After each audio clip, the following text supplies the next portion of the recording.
Во рускиот ракетен напад е оштетена индустријска компанија во Днепар, а во градот избувнале пожари, изјави началникот на воената управа на регионот Днепропетровск, Серхиј Лисак.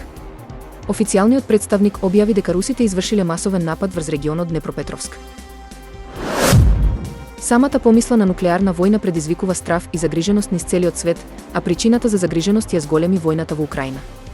Мондо тврди дека поради тоа, луѓето на секаде на планетата се прашуваат како всушност би изгледал нуклеарниот конфликт меѓу Соединетите Американски држави и Руската Федерација. Самата помисла на нуклеарна војна предизвикува страв и загриженост низ целиот свет, а причината за загриженост ја зголеми војната во Украина. Мондо тврди дека поради тоа, луѓето на секаде на планетата се прашуваат како всушност би изгледал нуклеарниот конфликт меѓу Соединетите Американски држави и Руската Федерација. Интересна сцена се случи на неделниот надпревар на една од регионалните лиги во Аргентина. На надпреварот помеѓу All Boys de Cordoba и Атлетико General Paz се појавија рој пчели, кои ја нападнаа публиката. На трибините настана вистински хаос, а навивачите бегаа и мафтаа со реквизити со надеж дека ќе се спасат од убодот.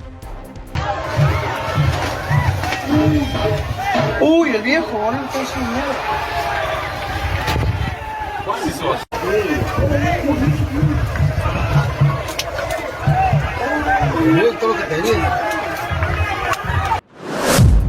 Вулкан во близина на главниот град на Исланд еруптираше по 10-ти пат во последните 3 години, исфрлајќи големи количини лава и чад, соопшти државната метеоролошка служба. Додека магмата се акумулирала под земја, властите предупредија на неизбежна вулканска активност на полуостровот Рејкјанес, околу 30 километри југозападно од главниот град Рејкјавик, каде што последната ерупција заврши на 6 септември. После заспаните 800 години, геолошките системи во областа беа повторно активирани во 2021 година и оттогаш еруптираа почесто, а последната е 6-та во 2024 година.